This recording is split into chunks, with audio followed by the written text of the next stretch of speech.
Beehive Sports Podcast is powered by Swing Juice. Head on over to swingjuice.com. Use promo code Beehive20. Fill your cart. Get 20% off of it. Support the podcast. Greatly appreciated by us.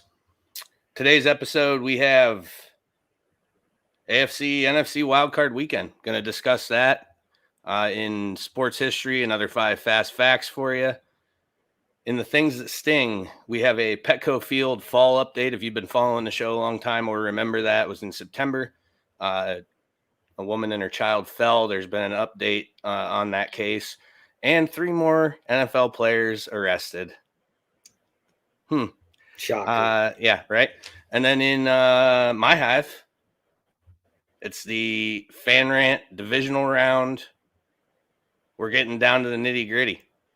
What time does Hunter come on? He doesn't. Oh, that's Let's go. right.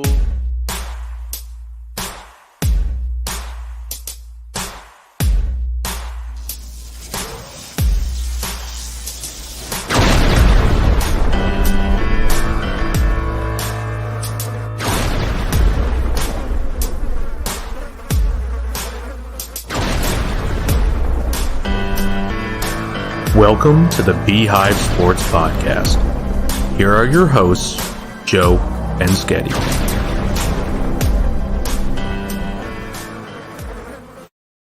This week's opening segment brought to you by Napoli's Hungry. Watching the game, call Napoli's at 814-723-7455. Open 7 days a week, 11 a.m. to 10 p.m. Located in North Warren. Pickup or delivery available. Season 1 is winding down. I kind of wanted to start out with that a little bit today because I don't know who knows. Did we? I don't even know if we talked about this on the show. We talked about it. I don't know if it's an official announcement, but right. So we're gonna take like 4 weeks, I think a month or so. I kind of want to look and see when free agency begins before I say if it's going to be 3 weeks, 4 weeks, 5 weeks, whatever it's going to be. We're going to do an episode the week after the Super Bowl. And then we're going to take a break and regroup and get season 2 rolling in March. So, and an idea that we had for that final episode of season 1 was that we are going to post the link to join the show. So like on video in the comments, and anybody who hops on and just wants to shoot the shit or talk, whatever they want to talk about, the Super Bowl, free agency, the upcoming season, Major League Baseball, anything that, as long as it doesn't have to do with LeBron, we're pretty much in, right? Yeah, I like it. So I think that's going to be the plan, and we're going to do that for the duration of the show. We'll keep people in for every segment, and if we get a bunch of people, because obviously I think only like 10 can join at one time. 10, yeah. So if we have people trying to get on who can't, we'll take the people who've been on the longest and kind of maybe kick them out politely. Yeah. Politely kick them out. Politely or not politely. Or not politely. Works. Get the fuck out. We're exactly. done with you here. All right. So that's the plan for the final episode, which I have slated for February 17th because the Super Bowl is the second weekend in February now, right? Yes, I believe so. So I think that's correct. So we're going to look at February 17th as the final episode of season 1. We're going to, get it going that episode and then regroup and come back with hopefully some new ideas. And, I think another cool thing that we could do on that episode is ask people to tell us what they want more of, less of, if there's segments they want us to get rid of, segments they want more of.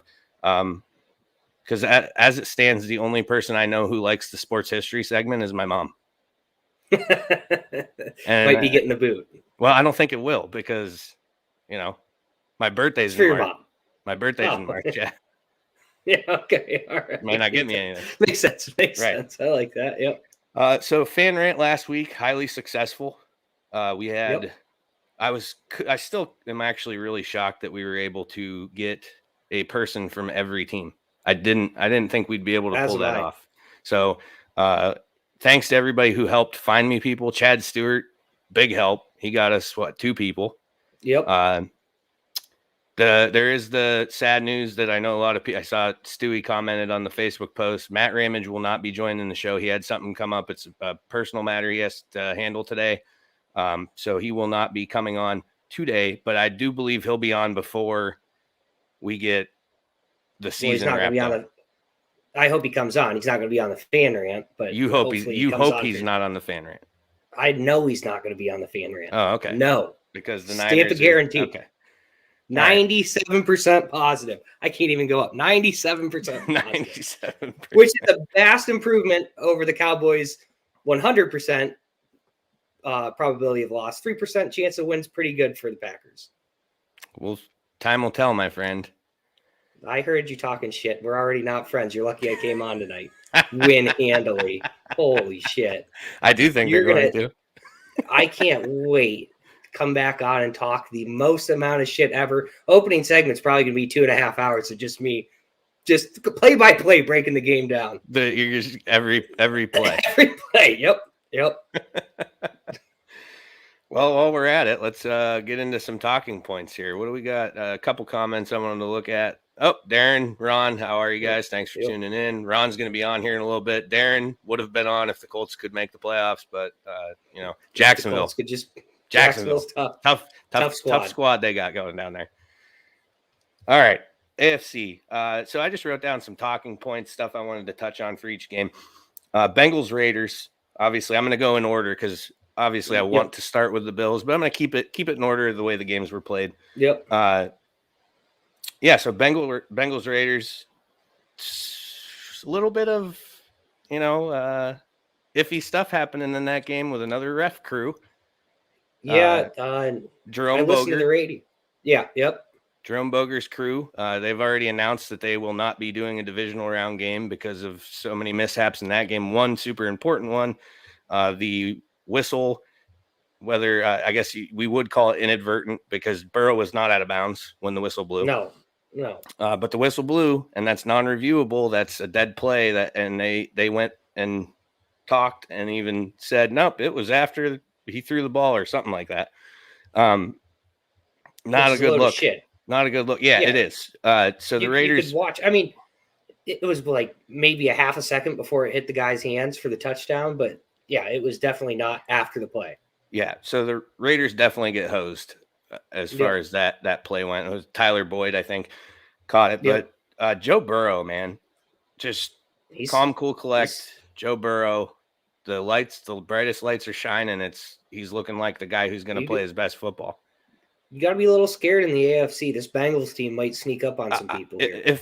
If they don't do much this season, they are going to be a playoff team for years to come. With that, they're all so young. That core, I mean, minus Tyler Boyd, who's been there. I mean, I think he has to be maybe the longest tenured. Yeah, and I don't think he's 30. Tyler Boyd's not? I don't think so. I could be incorrect about that, but he's been in the league forever, it feels like. Maybe he hasn't. Yeah. He was a personal hero of mine in 2017 when he caught the pass against the Ravens that catapulted Buffalo into ending the drought. But 24-34, 2 touchdowns. Jamar Chase puts on another wide receiver show. That kid went from us clowning him a lot on this show about his. I mean, he did say like one of the dumbest things I've ever heard in my entire life, though. Nothing's going to take that back. The stripes on the football. He slow rolled everyone. I don't know what I'm doing. Boom. He really did. Yeah, I don't know if he did that shit intentionally, but there was a lot of us who were like, whoa, not great for a first round wide receiver, but holy shit, that kid's good. But other than that, I mean, the Raiders, I give the Raiders credit. They still, even with getting hosed, made a game out of that. But the play at the end, Carr throws short of the end zone when they have the goal line to make on 4th down. Not great. Not a good move. You got to put that ball in the end zone. Even if it gets picked off in the end zone, who cares? At least, you give your guy an opportunity to score. That guy had contact on him the minute the ball reached his area. So not a Derek Carr's best decision he's ever made. But what I wanted to just touch on real quick was, which we did last week too, Rich Bisaccia. Thank you. I believe. Well, one of those two. We'll call him Rich for the sake of this. Rich, Coach Rich. Topic. Coach Rich. Yeah. I feel like he really did make a case, though, to carry that team, regardless of if Harbaugh, because now it's coming out Harbaugh wants the Raiders. We'll take the Raiders job if given. But see, I heard that was kind of smoke, but we'll see. I just think with as much as that guy did with a team that just had turmoil week after week after week, I don't know how you don't look at that as like, hey, this guy, that team rallied around him despite all the adversity they faced. He got a playoff spot. I don't know. It's just just my kind of 2 cents on the whole situation, is that if they move on from him and then next year like are horrible. And that's what they said too. The coaching decision will come down to whether Derek Carr's there or not next year. Yep. Yeah. So I don't know. Well, that's for another time, that conversation. Yep. But on to Patriots and Bills. 20 years of frustration. It was taken out. It was a fucking ass beating. Yeah, it was an ass beating from start to finish, and it was one of the best games I've ever watched. Perfect game, first ever, which I find that hard to believe, but I was shocked as well. I was shocked at that too, that no team's ever done that before. Yeah. If you'd have said the playoffs, I would have probably bought it, but like that it just never happened. Yeah. Blows my mind. I would have been in on that crazy. Too, probably. I just 7 for 7, all touchdowns, a couple blocked extra points, which I didn't look into that too much. I don't know if those were on Bass or if the line was just not really holding their own, letting guys through or what. I just didn't care to pay attention to it because they were still just blowing them out so bad that I was okay with it. They could have blocked every extra point and the Bills still would have won by double digits. Yeah, well, it stops it from being the perfect game though. So now it's basically like a no-hitter. You had a no-hitter just short of the perfect game. That cost you the perfect game. I mean, that is true though. It's like a walk. Cost you. Yeah, exactly. He walked. Yep. Yeah, so I'm in agreement with that. We'll call it a no-hitter. Still pretty fucking impressive. Never been done before. Yeah, it was. So one thing I wanted to touch on with that game is the Jordan Poyer pregame speech was getting broadcasted everywhere. Bleacher Report put it up. Bills, Facebook put it up, of course. Did you see it by chance? I haven't. I saw the headline for it. And I don't know what I was doing. I was busy. I was going to click on it. Said I'll get to it later. Forgot all about it. So I mean, basically, he's like amping up the dudes in the defensive huddle. But he makes a comment of, look at these dudes walking around all fucking cocky. And he goes, tonight's the end of a fucking era. Let's go. And for whatever reason, I blame Hunter. Probably it's probably Hunter's fault. But in my news feed, on Facebook, I'm getting like suggested, and it's like Patriots Nation, like all these fan pages that I'm like, I don't want to. No, not interested. But I like to peruse the comments, and see what people are saying. And one of them shared the Jordan Poyer thing, and they were like, oh, end of an era. They're in a rebuild. They're bragging about beating a team that's in a rebuild. I would have loved to know what those comments would have said if the Patriots would have won. Would they have said we're a rebuilding team still? Would they say that? Or no? No, they would not at all. No. And secondly, a rebuild comes, in my opinion, through the draft. That's how you complete a rebuild. Those dudes inked Hunter Henry. Yep. Tight end from Titans. Yep. What the hell's his name? Help me out here. Johnny Smith. Matt Judon. Yep. Like the two biggest name tight ends, the biggest name pass rusher of all free agency last year. They sucked them all to New England. That's not That's not how rebuilding. No, right? They're built to win right now. It's just, can you get a quarterback that can be serviceable, which Cam wasn't. Right. If they had somebody other than Mac Jones, and even Mac Jones, until he threw that pick, what was that, the second drive? Like throws the pick at the goal line. It was their first drive. Okay, so second drive of the game. Yeah, but like up until then, like it looked like that if that ball doesn't get intercepted and that ends up a touchdown, we're talking about a totally different game, I feel. I think once so Buffalo too. Goes up 2 scores, it was over. There was, he's not going to beat you. They made Mac Jones have to be a thrower early in that game. Yep. Very early in that game. And they did a nice job stopping the run. which they've been doing the last few weeks. That was something that a lot of people were talking shit on the Bills about for a while, was because of Taylor's big game. Derrick Henry had a big game. What a lot of people don't know is that in both of those games, they each had like one run over 60 some yards or something like that. That accounted for, 40% of their total yardage in one run. But no, the defense is they're just gelling at a really, really good time. And some of the guys who are stepping up with Trey White being down, it's just, I'm shocked by some of the play of the secondary, especially the corners. Trey White's a top 5 corner in the league. I'll argue that with anybody. It's just, Levi Wallace is playing great. Dane Jackson stepped up big time. Like, it's just good stuff happening right now. So on to KC. We'll get to that in the fan rant, though. Got a lot to say about that game. Check a few comments here real quick before we move on to Steelers Chiefs. And they're all Darren. We love you, Darren.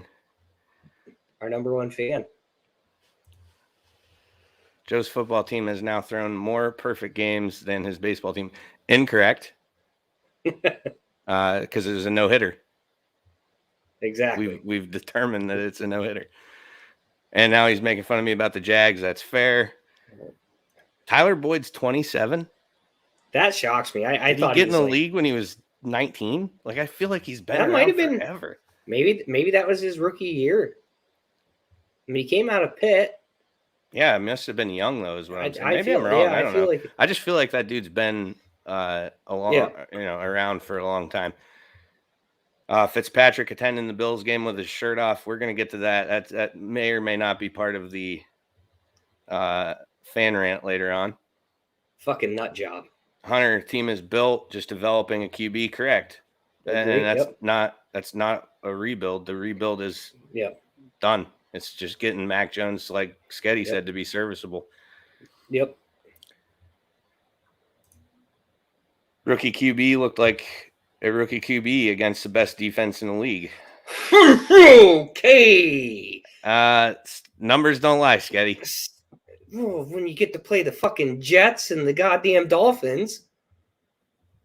I don't make the schedule. That's 4 games the Bills don't make the schedule.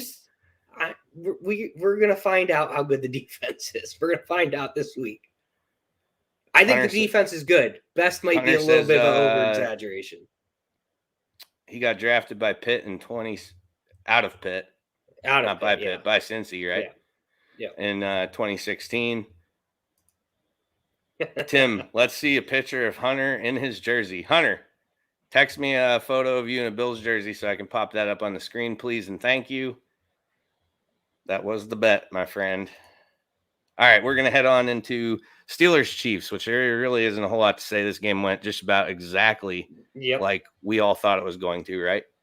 Well, initially I was like on the big beat down by the Chiefs. But I kind of thought the Steelers playing for Ben, they would kind of make it close. And I mean, I guess they made it a 21-point game there at the end, which is better than what it was. But I thought they'd covered the 12.5.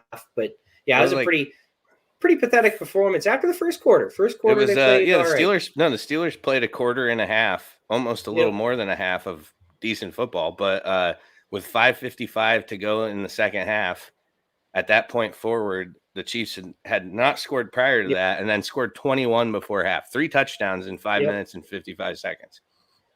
So, and that was, and at that point, the Steelers' only stroke of luck was that a pick six or a fumble recovery?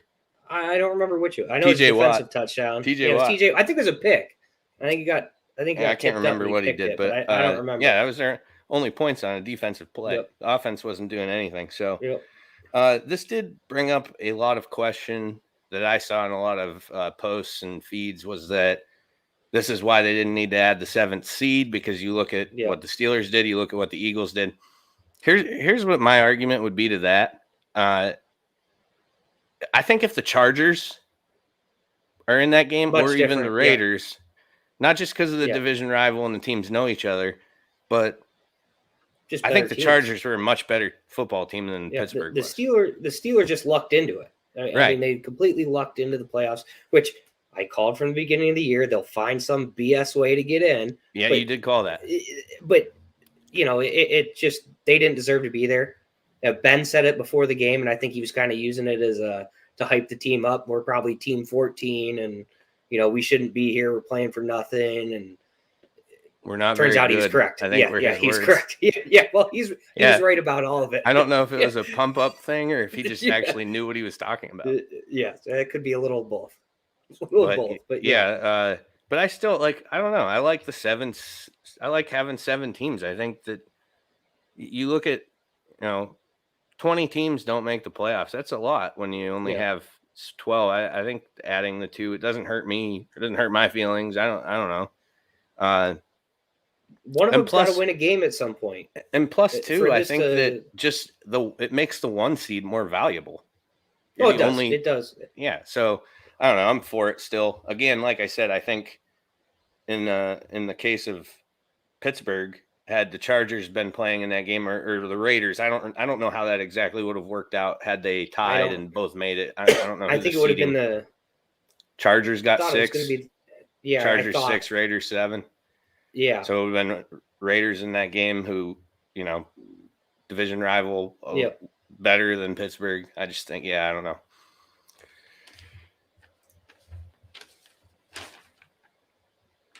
Well, we've already been discussing that. Apparently, I don't know where Tim works, but I think Darren said that they're allowed to wear jerseys on Super Bowl Sunday. Yeah. The Friday before the Super Bowl. Bets Industries. Bets.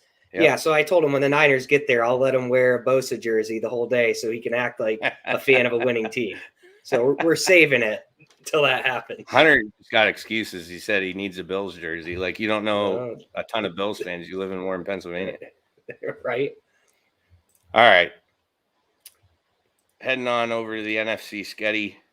Take her away. I got some talking points wrote down. I'll jump in with those as you go. Excellent, because I wrote nothing down because the NFC was pretty boring. As you said, nice transition into this. Tampa Bay just went out and absolutely dominated the Eagles. Really, really bad look for Philadelphia. Jalen Hurts could do nothing in the pass game in the first half. It was just total domination. The Bucs look good, but the big problem is they had a couple injuries on the offensive line. Last I saw, Tristan Wirfs is still in a walking boot. Looked a little questionable for this weekend, but I've looked at no updates. I don't know if he's good to go, game time decision. And then what's the center? Jensen, I believe, the ginger guy I can't freaking stand. He's banged up. So we'll see what happens, but it looks like the defense with David and White back was back on top of their game. Looked like a Super Bowl caliber defense. I think they're going to be pretty scary coming through this NFC. Yeah, I didn't write much down about that game either, except for the only thing from memory is that the Eagles' game plan was clearly to run the football, and they failed miserably at it. And when they forced Hurts to throw, I know he threw 1 pick in the end zone in the first half, and it was right before halftime, I believe, which would have given them a little bit of momentum going in. And he had the guy too. I think it was Smith. Had him for a brief moment, just didn't see him in time. And when the ball got there, a defender had been able to make up that ground. Not make up the ground like Micah Hyde did on that fucking rainbow that Mac Jones threw, but he still was. It was a nice defensive play. But it's just one of those games where they took away the Eagles' game plan early, and the Bucs were able to. Brady was able to do what he does every year after year since I was 18. Yep. But not a lot to go over in that game. I'm actually going to jump around and save the good game for last so we can talk about that, because the other NFC game was an absolute blowout. The Rams just completely outmatched the Cardinals. It was hard to watch. I mean, Kyler looked like he was just running for his life the whole time, didn't know what he was doing. That play where he tried to, he did. He saved the safety in the end zone while throwing the pick six, just hucking it up in the air. I mean, it just, what are you doing? I mean, Cliff Kingsbury is terrible in the second half of the season. I think we talked about that last week. Yeah. I mean, it's just embarrassing for the Cardinals to get stomped like that. I thought that game was going to be close, and it just not at all. The Rams just totally responded. And Kyler did not look like a quarterback who belonged in a playoff game. No, not at all. And I think I wouldn't be surprised if before too long we see Kyler in a baseball uniform. It would not shock me at all. Either that or they really just need to get rid of Cliff. I mean, they have a ton of talent on that team. Not that the Rams aren't talented. OBJ had a nice game. Kupp was kind of quiet there first half. Beckham Jr. really carried it. Cam Akers looked pretty strong. Michelle, the whole run game looked fairly decent. Shout out Budda Baker. He is making a recovery from his injury, which was a pretty scary one. Yeah, absolutely. Never good when they're, the motionless stuff. I hate seeing that. It like makes your body kind of like tighten up and cringe a little bit. But he's posted a few videos about doing okay, and they showed him on a plane heading back to Arizona, so that's good. But anyways, back to the game, like you said, I agree with you too. If we rewind back to week 7, 8, when they hadn't lost a game yet, and everybody was just so high on the Cardinals, and that to me, that's and I think some of the players had actually said this, like this was a wasted season. That this season was now a complete waste. They went from the talk of the league to, I saw a video too that when JJ Watt did that thing on the sidelines where he was yelling, maybe we're just that good. Maybe we're just good, or maybe we're just better, or whatever he was saying. Their record since that comment was like 2 games under 500 or something like that. Yeah, not good. That was a. I mean, that's just one of those things. It's not like that caused it. It's just one of those timing things. Yeah. There was like a similar one was when the Dolphins went on their run. That run started the week after Josh Allen was waving goodbye to the defense while wearing a "Stop Hate" sticker on the back of his helmet. Yeah. But, I mean, it's it was nice to see, and well, not nice to see, but like I was curious to see how the Rams would respond after the big loss, week 18. And they came out and played really well, but maybe that's just Cliff being terrible. I mean, when you have Patrick Mahomes in college and you play in the Big 12 and you only win 13 games, the fact that you get a head coaching job just blows my fucking mind. Like, just fire him now, Arizona. Go get Brian Flores and go out and compete. That would be interesting. Like, do something. Yeah. Yeah, and there's some good – this is a year where there's some good candidates available, so I don't know. But they've I haven't heard of any talk of that. I don't Google Arizona Cardinal news every day, so not something I would even, I would have to dig for it to probably find that article anyways. But it's one of those things that if it popped up on Bleacher Report and my push notifications, I wouldn't be surprised reading that he got let go. Real quick, too, about that game, I just wanted to mention real fast the emergence of OBJ rejuvenating himself in a big way. Every week, he looks like he's more and more comfortable with that offense. And they're I mean, between him and Cooper Kupp now, that's a real dangerous pair. It'll be interesting to see what happens this week in Tampa Bay. Tampa doesn't stop the pass very well. Maybe the Rams are getting hot at the right time. I hope, because I don't want to see Tom win another one. I don't expect them to win, but I hope that they get this together and beat him for the second time this year. Yeah, it would be the 7th team to ever beat Brady in the regular season and then again in the playoffs. Yeah, it just doesn't happen. The only team to beat him twice in a regular season, a division foe, is the Saints, and they've now done that in back-to-back years. Really? Little fun fact. Oh, yeah, yep. All right, let's get into what you really want to talk about. The only good game of the weekend, and that's just because Jimmy tried his damnedest to blow it, just like I predicted. But, man, what a freaking football game. The Niners played their worst game in 2 months, I feel, and still just absolutely dominated this game from start to finish. Everyone wants to say it's close, and we'll start with this because this was the big talking point on all the shows. The play call at the end and the ref's inability to get the ball spotted. First off, the play call wasn't bad. Dak just ran too far. Run 5 yards less. Don't be Chase Claypool. Know the rules. Hand the ball to the ref so he can spot it. You can clock it, and then you've got one chance at the end zone. But you shouldn't even been there. They got absolutely freaking dominated the whole game. The number one offense in the NFL looked like complete dog shit. Let me pull up the tweet from Tony Dungy, who felt the same way as me. Why are you blaming the refs for this loss at the end? Maybe you should be worried about, hold on, let me find it. Real quick while you're looking, CeeDee Lamb had like one target. Oh, CeeDee Lamb was trash. Right. He had one. I think he had a touchdown that was called back early on a penalty, which there's another thing. Dallas is the most penalized freaking team in the league. They're second most. But how about giving up 169 yards rushing? They gave up 5 sacks, completed less than 60% of their passes, ran for only 77 yards, and committed 14 penalties. But let's only talk about the final ball play that didn't get spotted at the end. And even if it does get spotted, they have one shot at the end zone. It was from like 20, exactly. There's no guarantee you're going to win. Yeah, right. Yeah. I mean, to me, it was just the Niners marched right down, did what they had to do. Which I thought the drive was actually a little too quick, if anything. But they score on a 4-minute drive, come down, look dominant the whole first half. I thought there was one drive. I thought Dallas had one good offensive drive where they figured things out. They were running the football, kind of got Pollard involved a little bit. They looked like they had kind of figured, we'll get this together in the second half. I was getting nervous, and it just never happened. The Niners bailed them out with a big roughing or running into the kicker or roughing the punter, whatever the hell it was, on the 4th and forever. Jimmy misses Brandon Ayuk wide open down the left sideline, which I think he's been getting a lot of heat for. It's possible Ayuk kind of cut that route a little bit short. Either way, got to have it. You're wide open. And then Jimmy's just absolutely horrendous pick where I think it was Sherfield's running wide open. He throws it 3 yards over his freaking head. I mean, it was just abysmal I thought Jimmy was going to throw that game away. But they held on. They got it done. That's how bad the Cowboys are.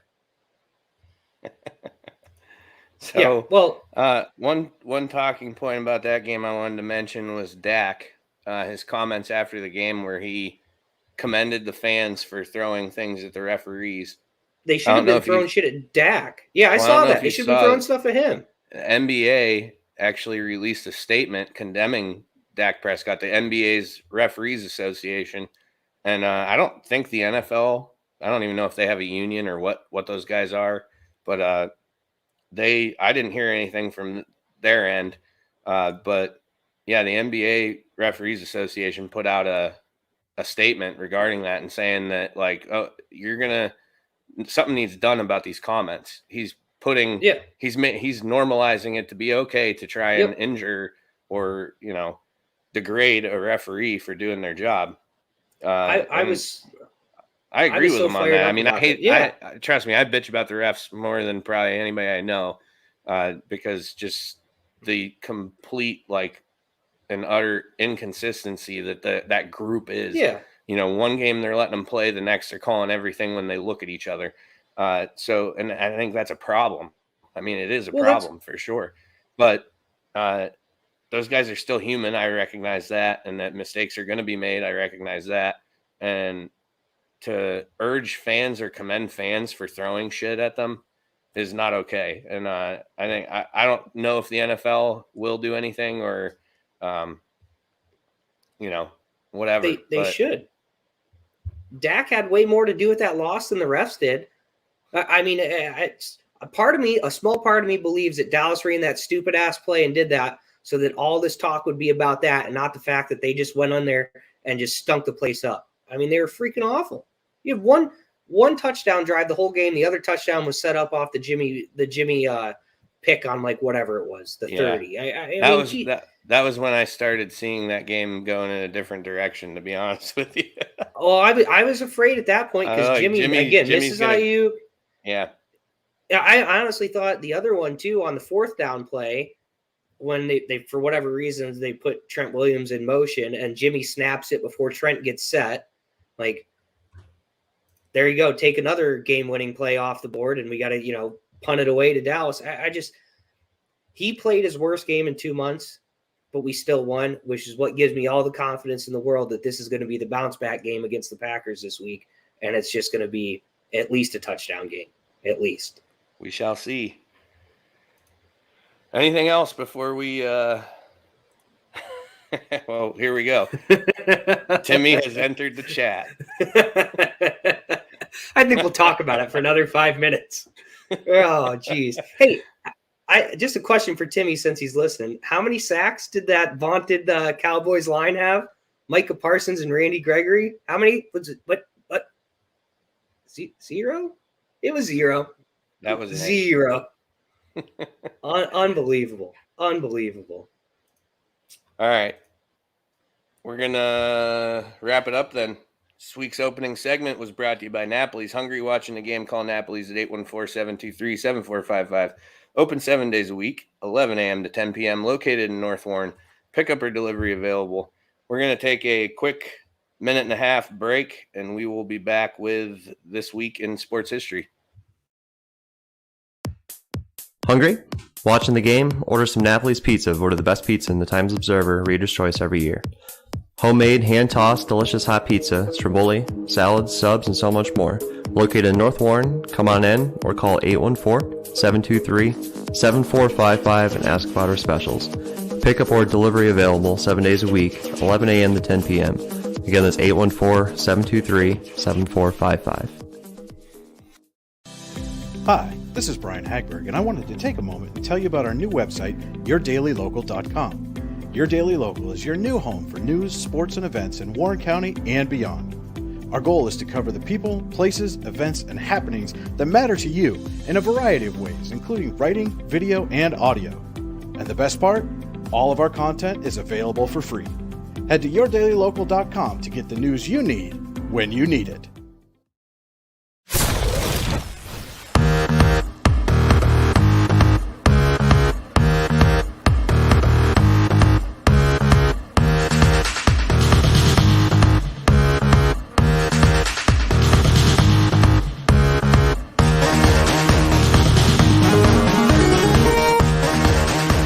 Let's take a look back at this week in sports history.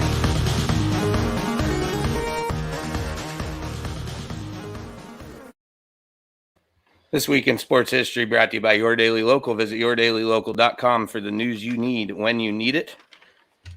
5 fast facts. Like always, right? Yep. Got some good ones this week, though. All right. Some of them, they're not all great. I don't know. These are for you, Mom. Number 1, 1942, U.S. President FDR sends his famed green light letter to Major League Baseball Commissioner Judge Landis, encouraging baseball to continue during World War II. Was this a replacement scenario? Because weren't half of them fucking over there fighting? I think there's a good portion of them. Yeah, I mean, it was. That's kind of what you know what I want to do, because you know what, one of my I am not ashamed to say this, one of my favorite sports movies is A League of Their Own. Actually, I did. I was just gonna say, yeah, it was in my top 5. I was just gonna bring that up. Yeah, I love A League of Their Own. I think that's such a great movie. Great movie. And we need to do a segment. Maybe we'll do that in season 2 when baseball's rolling around. Dig into that a little bit more. And I know it's a movie. It's not completely factual based. So just to read about that a little bit more and maybe do a little segment on that, I think that'd be interesting to do. Number 2, 1951, first NFL Pro Bowl. The American Conference beats the National Conference 28-27. First ever Pro Bowl, 1951. Pro Bowl MVP, Browns quarterback Otto Graham. Something to be happy about, Cleveland. I wonder if they actually played that, or if it's like the Pro Bowl now, where it's you can't blitz, 2-hand touch, basically. Oh, I'm sure these dudes were fucking hammering each other because they didn't care back then. That's right. Yeah. This is my favorite one right here. 1966, the 5th American Football League All-Star game. The All-Stars defeated the Buffalo Bills 30-19 at Rice Stadium in Houston. The MVP was Joe Namath. So there was a point in time, for which I was not around, that the Bills were so good that they just put them against the All-Stars. I'm wondering if it was Didn't they win a championship back then? They won a couple of AFL championships. So I'm wondering if it was like, okay, so you won, so now you got to play the All-Stars. Yeah, that could be. Yeah. I'll look into that. Yep. I'll report back next week. All right, with my findings on that, because that's a really good point. I wonder if that is how they did it back then. Like the champions. NFL should start doing that again. See what happens. Can an all-star team take down Tom Brady? That's what it'll be. People would watch. Absolutely. Not like now. 1968. Minnesota North Stars forward Bill Masterton dies 2 days after suffering a head injury in a game against the Oakland Seals, the only death as a result of a game injury in NHL history. Which is shocking because those guys didn't wear helmets till like the 80s. You know, I was thinking about that too. Like, I have to look that up. I think maybe we talked about it in a long episode a long time ago. But, like, goalies didn't even wear masks for a long time. Yeah, nuts. Like, absolutely nuts. Fucking crazy or what? Yep, they're hockey players. You had to be a psychopath to enjoy playing hockey, at least enjoy playing goalie. Well, it's like, I've never understood it. You're cold, which I guess now it's not as bad, but like I'm sure back then the rinks were cold. Yeah. You're just taking a little black puck to the face. People are flying around on skates with sticks. Like, it just seems like I played hockey when I was a little kid, and it was fun, but not worth death. But no, not worth death. No, I just have like this irrational fear of a skate going across the neck, like the one dude. That's happened before. Yeah, that's what I'm saying. Lived, like, that guy lived. Yeah, I know, but I just don't want to. Not for me. No thanks. Hear you. Last one, 1988. The NFL's St. Louis Cardinals announced their move to Phoenix. So for roughly, I think it was like 20 or 22 years or something like that, there was two St. Louis Cardinals. There was the football team and the baseball team. And that was how the radio and announcers, newspapers, all that would reference when they were talking about one of them. They would call them the football Cardinals or the baseball Cardinals. That was how they. Yes. Well, it's the same thing as the who always has it? Berman always says the New York football Giants, right? Yeah. But that was interesting to me that happened in 1988. Like, I was alive. I was 4 years old, and I never realized that they were there that long. Of course, I didn't know when, the Phoenix Cardinals became Phoenix. I remember them transitioning from Phoenix to just being called Arizona. But I didn't know about that. Oh, we got breaking news. Dak just got fined $25,000 for his comments. Okay, so we're going back to last segment, but that's good. Darren. Roger Goodell listens to us. Appreciate you. He says it's per Schefter. So that has to be true. Although he's having a rough year. Yeah. Reading a lot about Schefter is having a tough season, but Jamestown native Roger Goodell listens to the Beehive podcast. That's he must have. They must have just issued That's what it is. He's like, oh shit, they're right. It makes sense. That's only logical explanation. All right. Your Daily Local. Sports history brought to you by visit yourdailylocal.com for the news you need when you need it. We're going to take another minute and a half. We'll be back with the things that sting. Jones Pest Control, your hometown pest control company servicing residential and commercial properties in Warren and surrounding areas since 2015. Sean and his crew will work tirelessly to keep your home or business free of insects to rodents and everything in between. Contact Jones Pest Control at 814-230-9548 and set up an appointment today. And remember, ants, spiders, bees, or mice, don't think twice. Call Jones Pest Control, 814-230-9548. Checkout means sales and services with 2 locations on Warren's East Side. Their garage at 800 Lexington Avenue not only services cars sold by Means, but has knowledgeable staff and modern state-of-the-art equipment waiting to serve their hometown of Warren.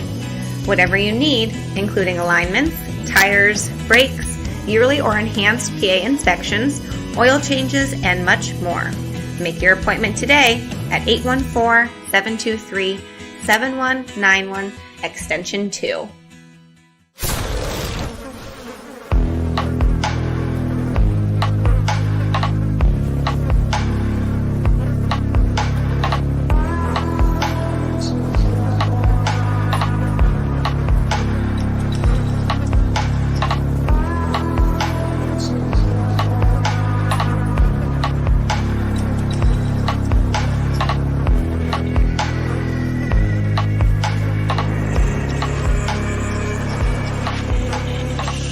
It's now time for the things that sting.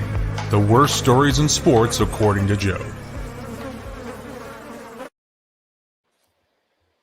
This week's Things That Sting, powered by Jones Pest Control. Ants, spiders, bees, or mice, don't think twice. Call Jones Pest Control at 814-230-9548. Real quick before we get on to the goods here. Tim wants to know what size that jersey is. He doesn't think. Well, Sketty wears an extra medium. Haven't you ever seen him in a golf polo? This is a large. I've been packing on the pounds, so this is a large. It'll be all right. And besides that, if you're not going to wear it till the Friday before the Super Bowl, you got 3 weeks. Hit that treadmill, Timmy. They got no problems. You'll slide right into this bad boy. All right. So now we go. Petco Field. We talked about this in September. It was probably actually, late September, early October. At a game in San Diego, just prior to the start of the game, 40-year-old Raquel Wilkins, who was holding her 2-year-old son, Denzel Browning Wilkins, fall height that was approximately 6 stories. Both of them died, of course, on impact. Yeah. So that has now been ruled a murder-suicide. They're saying that she intentionally threw herself with the child over the edge. Yeah. Investigators conducted dozens of interviews, reviewed background information, and watched all available footage. The ruling was made by the San Diego County Medical Examiner along with the San Diego Police Department. The department won't comment further, which is driving the public, I've been reading, absolutely insane. They want to know how they came to this conclusion. One witness that talked to Fox 5 out in San Diego said that Wilkins appeared to lose her balance after twice jumping up on a bench near the railing. Quote, I remember saying, I can't believe she is doing that again, and then she was gone. So, sad story. The family obviously planning a wrongful death lawsuit. But, it was the details are being kept private. I'm not sure if they've communicated any of it to the family. It didn't sound like it. I'm sure that they will, but pretty sad ending to that murder-suicide. So on to the NFL. Always keeping this segment busy. Bud Dupree. This one kind of slipped through the cracks. I found it. There's a website. Actually, if you type in Google NFL players arrested recently, there's an entire chart. Like they updated as soon as one's arrested, they add him to the list. He was arrested January 4th for misdemeanor and was issued a misdemeanor assault citation. The alleged fight took place at Walgreens, of all places. Hours after the Week 17 win against Miami, Nashville police were called to a fight at Walgreens involving Dupree and people with him, as well as 2 store employees after one employee began taking a video of Dupree on his phone. Dupree and company were gone on arrival. A 20-year-old man was treated for a cut on the forehead, and a 21-year-old female was treated for a cut on her hand. Dupree and his attorney met with detectives Tuesday morning, where the citation was issued.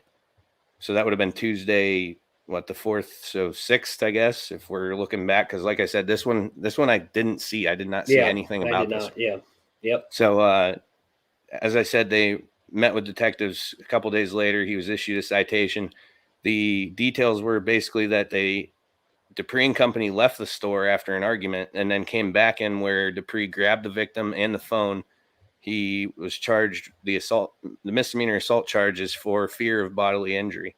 The Titans are aware. No word on his availability for the game this weekend, but they haven't, I think that's something. Now that we're looking back at this as January 4th, I feel like that would have been something that would have been addressed by now. Apparently not. Another NFL player, Lorente McCray, arrested in Central Florida early Sunday morning after a high-speed pursuit with police. Fruitland Park PD, a police officer observed a white Dodge Ram traveling 88 in a 50-mile-an-hour zone. When he attempted to stop McCray just gave him one of the, can you see my hand? It's kind of like the Trent Williams, the Dallas fans. Correct, yeah. Or the Dallas fans to Trent Williams. To Trent Williams, yeah. So, he flips the cop the bird and continues driving, speeds up to 100 miles an hour before pursuit was called off for fear of public safety. traveling at a high rate of speed and weaving. They wanted him to, slow down. So they call off the pursuit.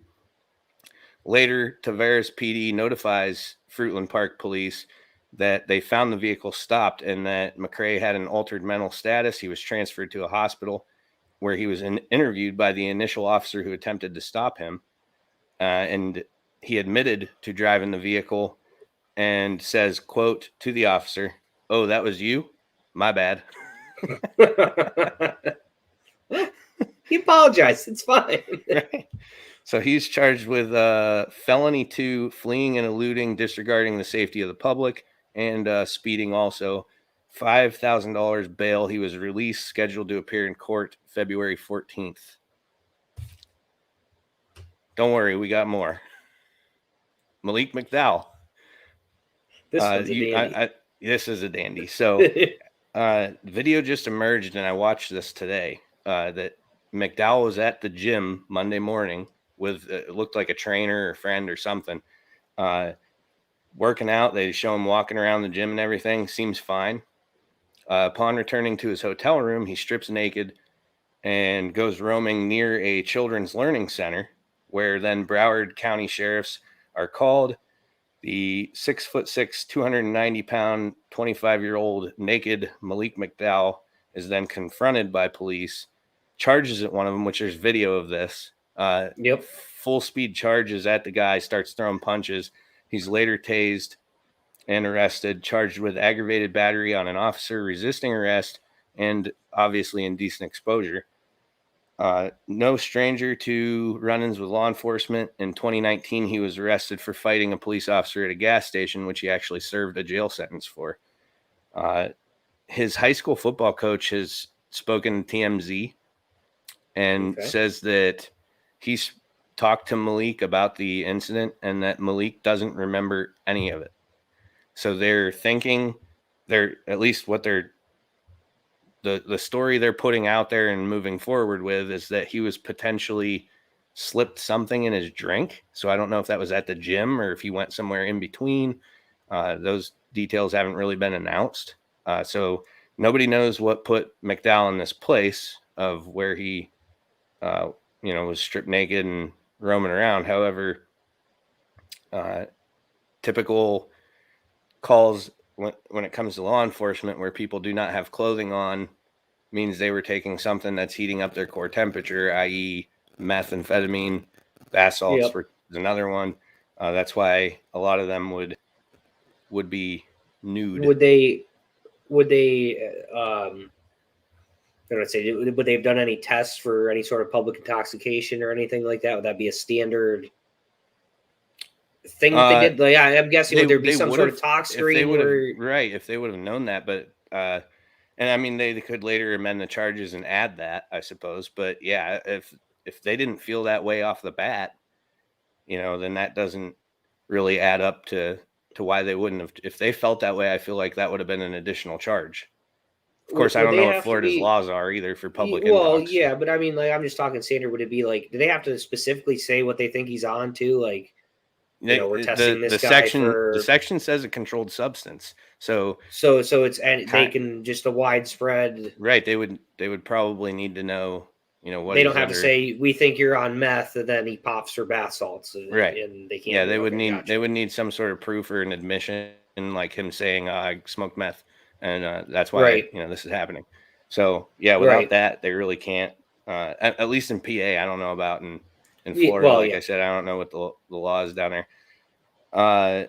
Hunter, thank you for adding this because I was frantically writing before the show, and I forgot to write that one down. And I was even texting. My mom was texting me about this earlier. So Chiefs Willie Gay was arrested for a domestic issue where he broke a vacuum cleaner. Again, Chiefs are aware, like Hunter said, Chiefs are aware and investigating. Property less than $1,000. I think it was a door frame and a vacuum cleaner. This was during I believe, a child custody exchange, it sounded like, because he was dropping his son off or something along those lines. So, yeah, Willie Gay is another one, which actually brings me to my next point, and I can add one to this now. Since last year's Super Bowl, 27 NFL players have been arrested. Insane. That's a shitload. That's absolutely, this doesn't happen in any other sport. Why? Yeah. I mean, I know there's a lot more players in the NFL. I mean, to be fair, yeah, I mean, I don't know I don't know what, baseball's probably the closest. What's a baseball roster? 27? I think so. Yeah. And I don't know what pre-playoffs is what I was going to say. Go ahead. Yeah.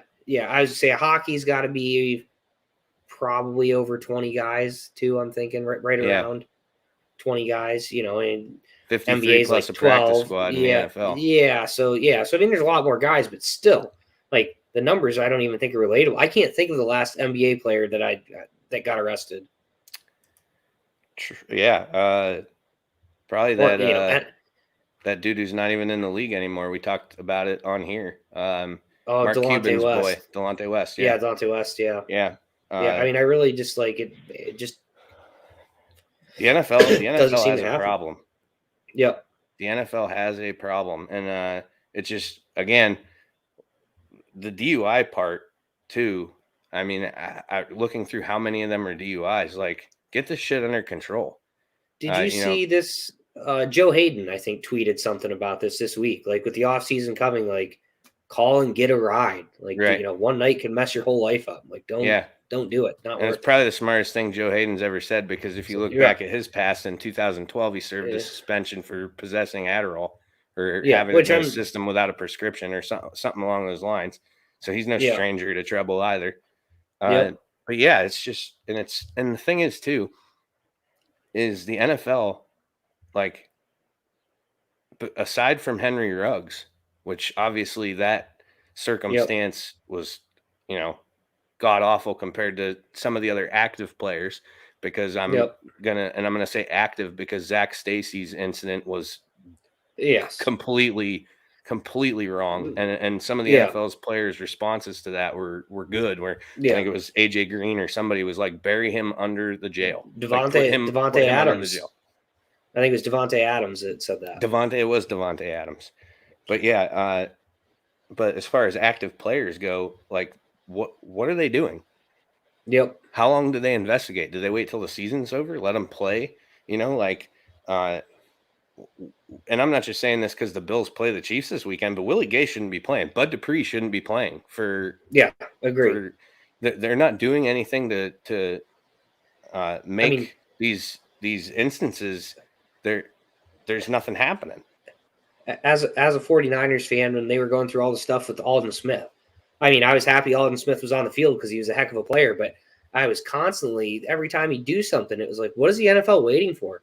I think he like yelled bomb in an airport or something. And it's just like, why has the NFL not gotten rid of him? And why have the cops not locked him up? You can't yell bomb in an airport. What happens here? What is Hunter, the league's logic? Hunter, that was Joe Hayden who said that, not a young Steelers player. Joe Hayden's a seasoned vet. Yep. Most other sports have games every other day. The NFL games are so spaced out and has such a long off season, gives players too many opportunities to mess around. That's not a bad point, Darren. I mean, it's the truth. Yeah, they and I believe it's most teams get a victory Monday, so they don't practice or go into the facilities on Monday. So that gives them Sunday night, if that's where Sunday, most of the games are played, gives them time to celebrate a victory or a loss, depending on, or go to Dallas to watch their brothers get their shit kicked in. That happens sometimes too for NFL players that are on the Bills. Says it was a vacuum, for Christ's sakes. You do not know the circumstances leading up to it. I don't, but I do know that he was charged. And that to me is conduct unbecoming of an NFL team, of the league. It does not look good. If I'm the NFL commissioner, I don't want negative attention drawn to my league. If I'm a team owner, I don't want negative attention drawn to my team. So yeah, I don't know the circumstances, but what I do know is, what's been released, and what's been released is that he's been charged with misdemeanor domestic violence issue for smashing somebody's property. So I can't find an excuse for it until, maybe it goes to a trial or whatever. But I don't know.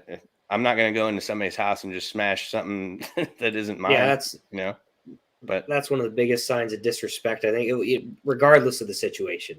Right. You intentionally break someone else's stuff. That's just a dirtbag. Yeah, it's just where I stand with it. The NFL is not doing anything to prevent this type of behavior, so it's going to continue. So we're just going to see this number grow, and who gives a fuck? Why does it matter?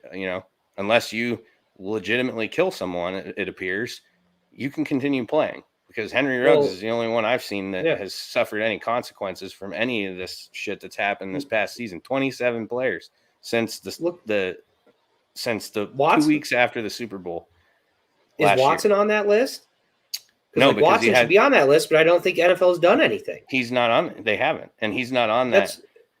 He's not on the list because he hasn't been charged yet, and that's what that indictment was supposed to be determined this by the end of this month, is what the attorney representing the victims had said, is that the grand jury is going to see this case this month. So I haven't heard anything more on that. Commissioner should be arrested his damn self. Well, yeah, I think a lot of people will agree with that. Darren, arrest Carson Wentz while we're at it. Neglect the duty. Yep. Yeah. Seattle lineman who beat the shit out of his girlfriend is the only player I've seen sentenced for his crimes. And actually, that's Chad Wheeler, I believe he's talking about, right? And I do not know. Yes. Yeah. I didn't see what the sentence was. All I'm saying, as a female, it's a vacuum, and she could have started shit so this would happen. That's neither here nor there. He took the bait. Yeah. He took the bait, and he's the one with the most to lose. So he's still the idiot, regardless of what she said. He needs to be the bigger guy. He has a job in the NFL where he makes a shitload of money and is on TV once a week. That nobody knows the female's name, but we know the name Willie Gay. Whether he gets in trouble or not, I know who Willie Gay was. So I see what you're saying, Jennifer, but at the same time, you reap what you sow.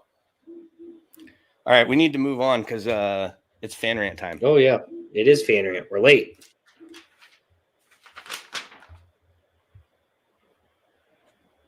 We're in the things that sting right now, right? Yeah. So much going on. Good conversations going in the comments. I like it. Yeah. Yep. This edition of The Things That Sting is powered by Jones Pest Control. Ants, spiders, bees, or mice, don't think twice. Call Jones Pest Control at 814-230-9548. That's 814-230-9548. We have to play the break time video because I got to get some emails out. Yep. If this gets close, we're going to launch it up again because I got to make sure I get all those emails sent to the links so we can get the fan rant folks in here. So stick around.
Blue Line Auto, located at 1606 Pennsylvania Avenue East in Warren, is locally owned and operated and is a family-run business specializing in vehicle sales and service.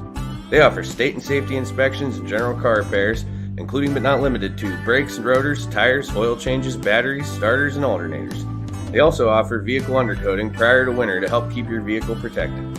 Currently, their hours are Monday through Wednesday, 8 a.m. to 4 p.m., and Thursday and Friday, 8 a.m. to 5 p.m. Call them today to schedule your next appointment at 814-230-9061. Your safety is their goal.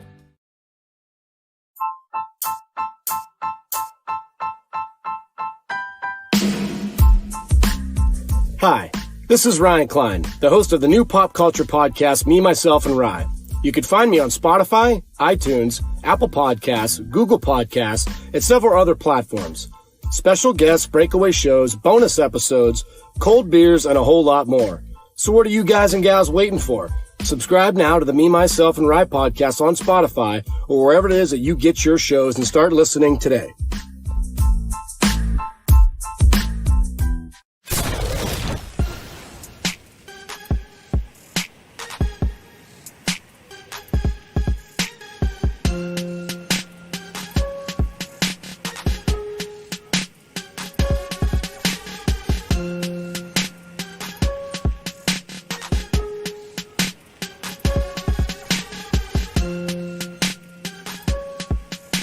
My Hive, Joe's very own world of sports.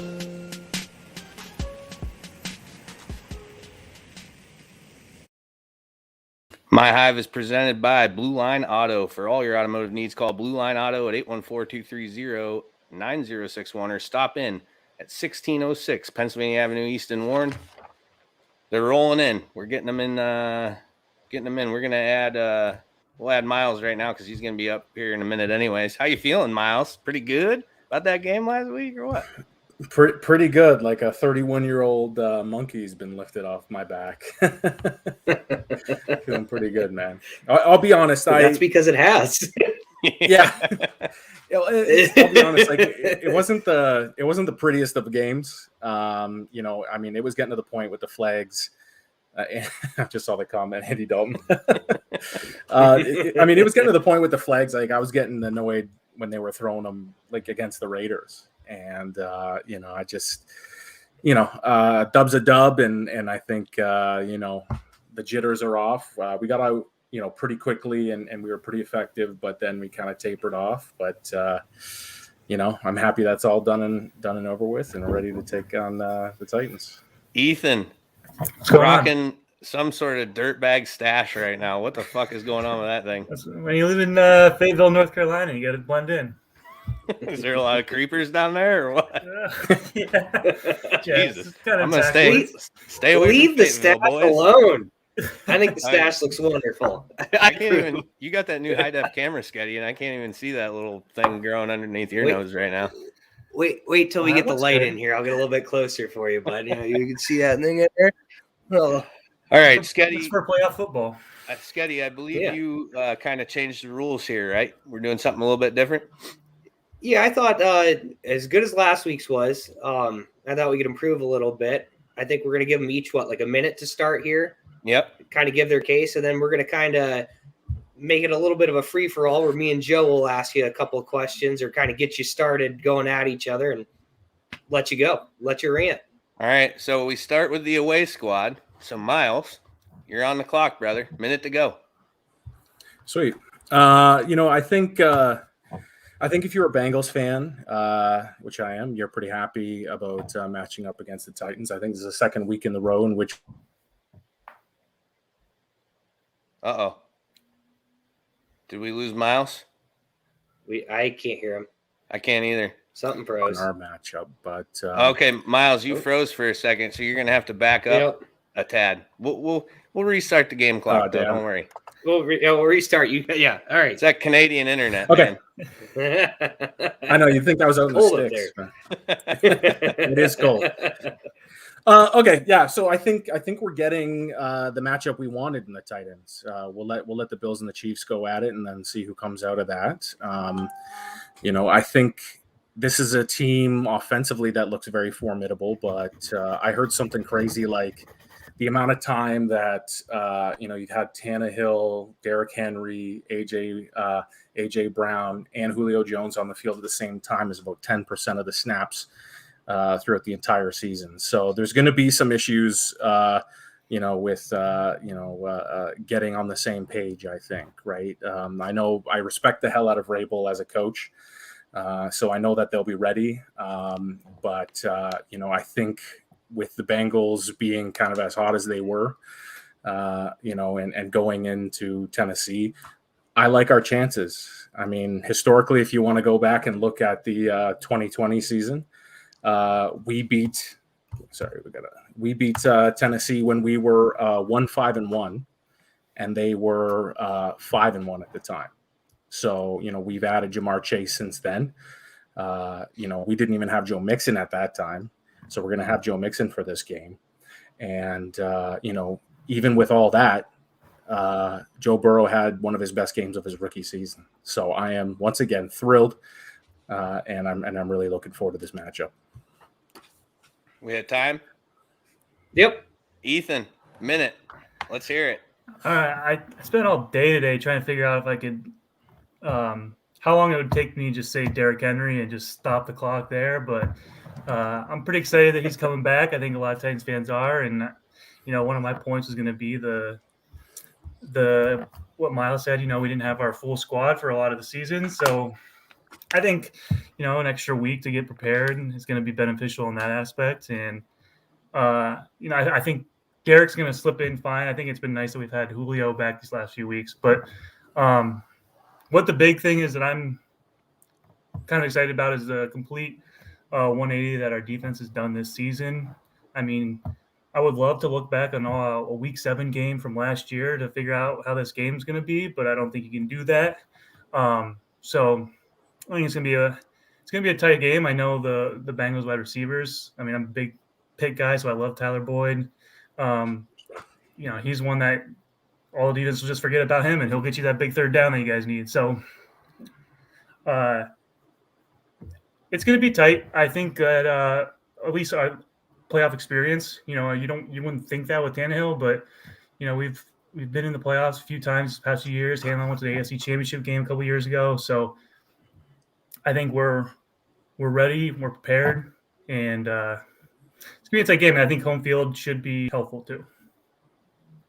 All right. Okay. Everybody, if you're just tuning in, we have with us Gardner Minshew and Andy Dalton discussing the Titans versus the Bengals here coming up this weekend. So, Scotty, you go ahead and fire some questions at them. Well, I got a question kind of for both of them. Miles, first off, do you guys think you can stop Derrick Henry? And Ethan, what are you guys going to do to stop Joe Burrow, Jamar Chase, T. Higgins, Joe Mixon? I mean, maybe the most complete offense in the AFC. Yeah, I guess I'll go ahead. I honestly don't know how you stop Derrick Henry. I don't know if you can. The man is a force of nature. I was like, okay, well, this guy's hurt. This is, he's just coming off an injury, whatever. It's all good. And then I saw a video of him with his feet on a balance ball doing push-ups with a rubber band, right? So the amount of force and balance, and he's just an absolute beast. I don't think you can actually stop him. In the last game we played, I think he ran for about 100, and I think it's more of a question of if you can stop the rest of the offense, if you can contain the receiving core, right? And I think that's more the question for us. If we're up a touchdown or 10 points and they're still running the ball, which I think they're. I just cut out again. No, yeah, you're good now. At least I can hear you. You're not moving on the screen. There you go. Did I cut out again? You're good. Can you hear us? Oh, damn. Well, he's figuring that out. Ethan, go ahead with questions that he asked you. Like speaking through a tin can. Essentially, I'll be quick. I think it's more of a matter of containing the wide receivers, and we'll kind of let Derrick Henry run as long as we're up. So yeah. Yeah, I think that's all fair. In order to stop Burrow and the boys, I think I think you got to look at, I don't know what local Cincinnati high school the Bengals got their offensive line from, but, Joe Burrow has been sacked the most out of anyone this year. And what's big thing with the Titans is, I think we've blitzed like one of the lowest teams blitz this year. And we're like 7th in sacks. So we'll get home with 4, only rushing 4. And then I think that'll be huge if we can do that to, put 7 guys in the backfield downfield to cover the receivers, double team Jamar if we have to and whatnot. So I think it's nice. I think our defensive coordinator, he's got a plan, I believe. And, they say they like to mix up try to confuse quarterback the line. So we'll see how experienced Joe is. I know he's got some big game experience in college, but this is a different animal and we'll see how it goes. All right. I mean, I think we're about at time anyways. Miles is having some technical difficulties. He talked shit so good he left. Yeah, I know. That's what happens. Wait, he's back. All right. Miles, did you? I don't know if you heard that, but Sketty thought that Ethan schooled you so bad that you just took off. Well, I didn't hear it, so I don't know. I guess it was good. He called you all sorts of names. It was insane. I couldn't. Is that right? Right? Well, Canadian slurs. Yeah, it was bad. And those are the worst. I've turned off all my Wi-Fi on all my devices. I'm hoping this will help, but we'll see. All right. Yeah, I mean, so you guys each get a minute. We start with Miles, right, for closing. Is that where we're at here, Sketty? Yeah. We got to get moving on to the next crew. Yep. Miles, 1 minute to throw down. Let's hear it. I think if you go to the interview that Joe Burrow had at the end of the Raiders game, he didn't seem like a guy that was happy to be, breaking a 31-year playoff drought. He looks like somebody who wants to continue on in the playoffs, who's probably, doing the work right now as we speak in order to advance against the Titans. And to kind of ask the question that CJ Uzomah has been asking for much of the season, why not us?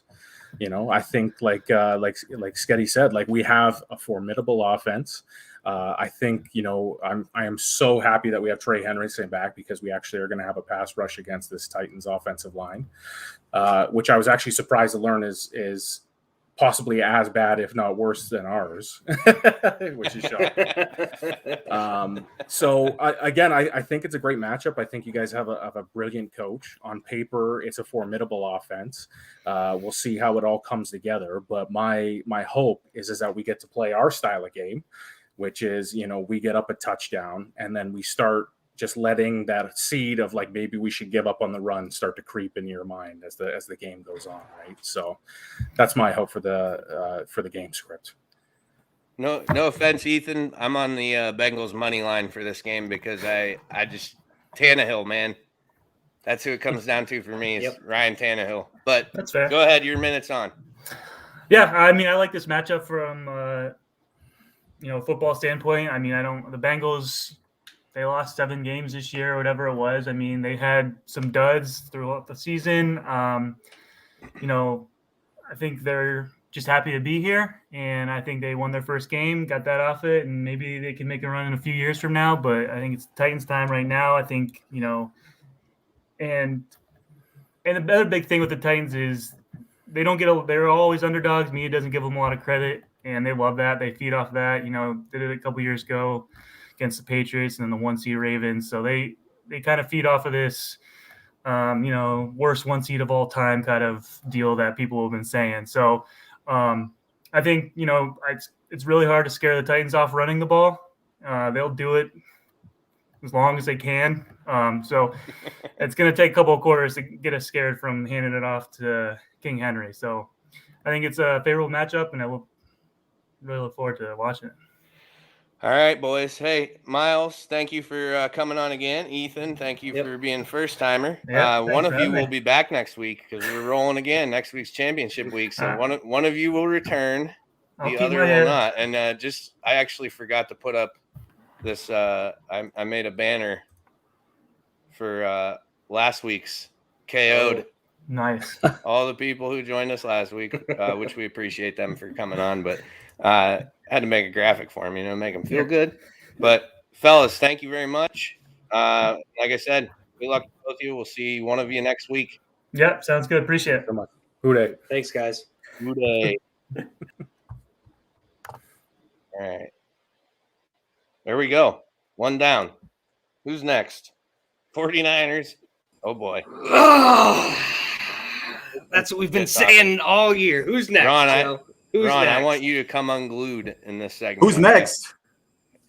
You guys hear me all right? Going? Yeah. Oh, yeah, Ron. We got you. Yeah, how's it going? All right. So we're on to Niners, Packers. You got to control this one, Joe. I'm going to try my best, actually. Yeah. All right. Go ahead. I got the timer up in the corner. I'm going to watch that. So 1 minute. Go ahead, Sketty. All right. Well, first off, Ron, thanks for joining us on the show. Just want to say, congrats on the season. Packers have looked like the most complete team all year long. To you and Joe both, who's a part owner. Aaron Rodgers, probably it should be MVP season for him. And, it's really awesome. And I hope you guys enjoyed it. Watch close Saturday because it's over. It's done. They're going home. This 49ers team cannot be beat. The only team that can beat the 49ers are the 49ers. Jimmy Garoppolo having his little meltdowns, which he got all out of the way last week against Dallas. This is going to be 60 minutes of pure hell for Packers fans sitting out there in the cold, watching their team get sent home once again because Aaron Rodgers can't get it done in the big game. All right. Ron, 1 minute. Let's hear it. So I say you said that there's only one team that could beat the Niners. So I guess you forgot that you got swept by the Cards and by Seattle this year.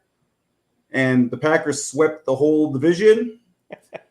I'm just throwing it out there. I'm just throwing it out there. Let me just ask you one question. Give him his minute. Okay, yep. Hold on 1 second.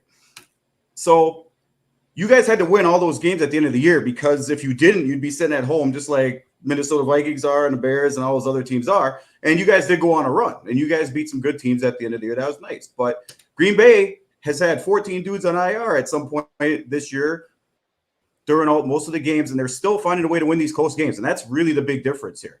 And again, the first 49ers-Packers game, that was a close game.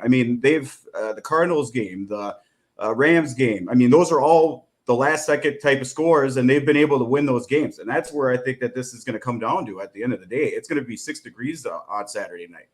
It's going to be a close game, I think. But Green Bay has shown this year that they're able to win those games, even when like Mason Crosby has bad games. Outside of that, we beat the Bengals and it was in overtime at the very end of the game. He figured out how to kick after those kickers missed, like 6 kicks in a row or whatever. That was an ugly game. That was terrible. But they found a way to win, and that's important. And what people are, forgetting is they found a way to win with so many guys hurt. And I'm not talking about second, third stringers. Jair Alexander, Randall Cobb's been out. Lucas Patrick, the guard's been out. Their offensive lines had a mash unit, man. It's been guys out. They haven't had Makari. We're at time. All right, so now I get to intervene a little bit, right? You do. Sketty, you realize that this game, the Packers are going to be the healthiest they've been all season. They're getting 2 absolute studs back. Now, granted, I know with Za'Darius, he hasn't played since week 1. Mm-hmm. So I do think that his time will be slightly limited as to what, how much game time he can actually play, especially when it's going to be fucking almost 0 outside. So, his lungs ain't conditioned for all that at this point. You have no fear that they're going to be able to run the ball. And if they get down, if the Packers, which they typically don't, pour it on in the first half, the Packers are a pour it on in the second half team. But if they get a jump, you think Jimmy G is going to have it in him to do something against that defense? Oh, absolutely. People want to hate Jimmy G, and he does have these mistakes, but I think he got them all out of the way against Dallas. He's poised to have his big game. He could come back and win. People forget the Saints game from 2 years ago when it was just an absolute shootout with Drew Brees down in New Orleans, and the Niners came out on top then. He's got it in him. And now, Kittle has been kind of quiet the last few weeks. He's due for a big game. Debo is going to Debo. He's going to score. I just don't have any fear. And the Niners, it's easier to slow the game down than it is to speed it up. You let the Niners start getting that run game going. I just don't know how the Packers are going to stop it. Again, I like the Packers. If by some miracle of God, Jimmy gives this game away, I want the Packers to win in the NFC. I think they're the most complete team in the NFC outside of the 49ers. But Rodgers just chokes it away in the big games. It's just a fact. As good and as talented he is, so he doesn't win the big ones. Ron, to Sketty's point here, which I like, the name of the game for the 49ers is stick to the game plan. If they stick to their game plan and stay committed to the run, with now all of a sudden, since I don't know how many weeks into the season that Debo started running the ball, but he hasn't been doing that all year. About week 8. Yeah. Week 8 and a half, Mitchell got hurt. So between him and Elijah Mitchell, do you think the Packers have enough to take away this game plan and overcome, because they're going to need to score points in the first half if they want to pull away and win this game? I think that a first half lead is imperative for Green Bay. Do you think they're going to be able to do that and get Kyle Shanahan to do what he occasionally does and starts getting cute, doing some things when the run's working? Do you think the Packers will be able to take advantage of that? So, I mean, our division, everybody runs, right? That's black and blue old division. I mean, we got Dalvin Cook and we got Montgomery in there that come after us every week. And the kid they got in Detroit is actually pretty good too. So we're used to guys just coming in and saying, hey, we're going to pound him and try to keep Rodgers off the field, because that's what you have to do to honestly beat the Packers. If he's on the field and he controls that clock, the game's over, because you're going to end up scoring a touchdown like the 49ers did last week with 4 minutes left or 2 minutes left, and we're going to have timeouts, and he's going to come down the field and take you apart at the end of the game. And that's how we've won so many games. Again, we've had close games all year. That's how we've won them. The Niners are going to have to run the ball this game. I know the Packers are going to be ready for it. The reason we've had a lot of the run defense is low. I think it's in the 15 or 13 range or something like that. It's not very high. Is because people have to do it. They aren't going to go outside. I mean, Stokes just got voted to the all-rookie team. When Jair Alexander's over there, look, Rasul Douglas, man, we picked this dude up off of the practice squad from the Cardinals, and he's been fantastic. I mean, and again, you have to figure out who you're going to pick on. And it seems like a lot of people are going to pick on Rasul Douglas, and he's been taking advantage of it. So, right, I think go ahead with your final thoughts. Yeah, I was just going to finish it up. I was going to say the run defense looks really bad on paper, and there's been some games they've gotten ran on. I mean, the Bears did it too, but that's their whole game. They weren't going to try to pass it with Fields. They were going to try all sorts of other stuff. So I think that it's better than they're giving it credit for. And if the Packers get up, I mean, at some point you're going to have to throw it. So, all right, I have one more 2-part question for Sketty, and then we're going to get into your guys' final minute so we can move on to the next game.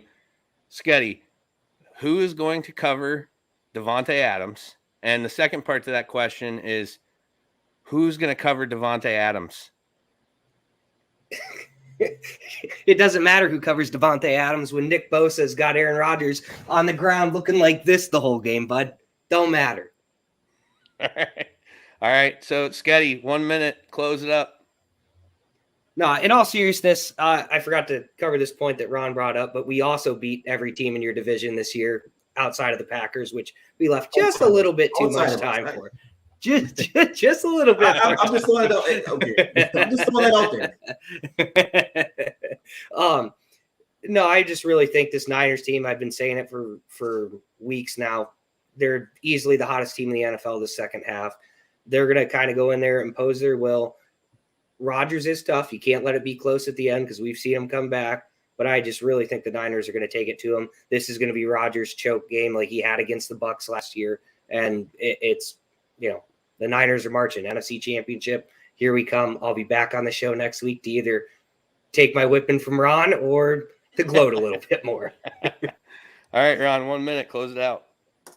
Yeah, and like I said, the Niners are hot. They've had to win their games when they had to. But again, the Packers have been the most consistent. I mean, if you throw out the Jordan Love games that he played the majority of the game, they have one loss, and they have none at home. I mean, they're undefeated at home this year. They had one more road game than they had home games.